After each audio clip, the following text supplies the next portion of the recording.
Hi guys, magluluto ako ng nilagang brisket. Ito yung brisket, lagyan natin ng isang buong sibuyas. Yung patis, lagyan natin ng dalawang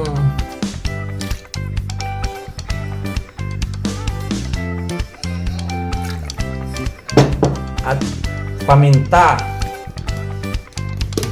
Sa Pilipinas, nilalagay ito buo, pero dito mas maigi pa yung durog na lang para at least makakain din natin yung paminta.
Hi guys, malambot na ang baka.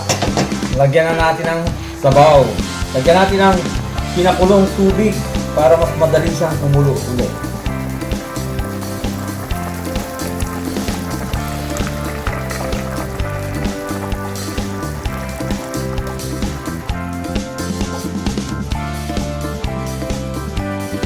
Hi guys, kumukulo na ang sabaw. Lagyan na natin ang patatas. Carrots.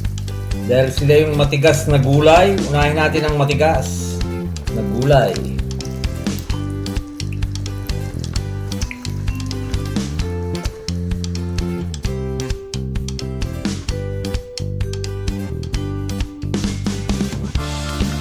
Chikin natin ang patatas. Malambot na ang patatas.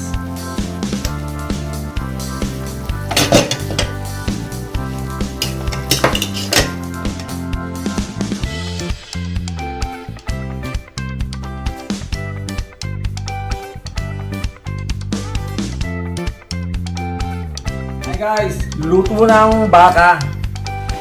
Nilagang baka. Gumawa ko ng patisan. Combination of calamansi and fish sauce. Pwede rin yung gamitin ng lemon and patis o fish sauce or calamansi or soy sauce.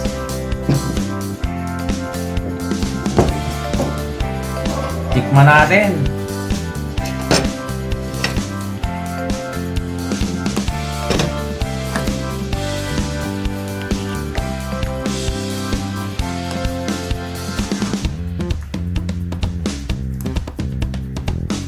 Ang nilagang baka ni Diego.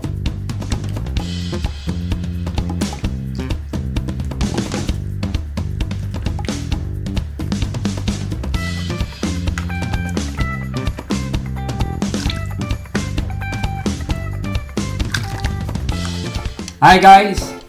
Luto na ang nilagang brisket bone. Tikman natin.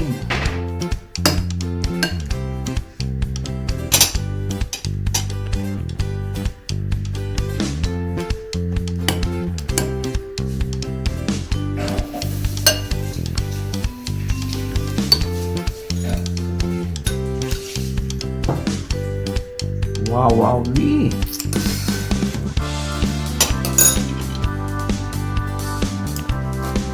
malambot.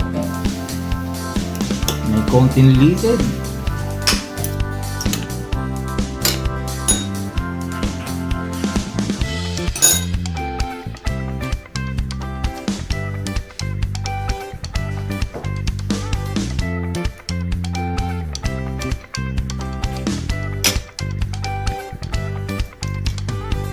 Masarap.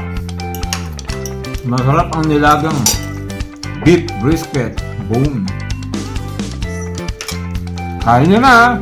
Salamat. Love you. Salamat nga pala sa aking sponsor kay Luis and Ann sa aking apron. Salamat from Sydney. Salamat.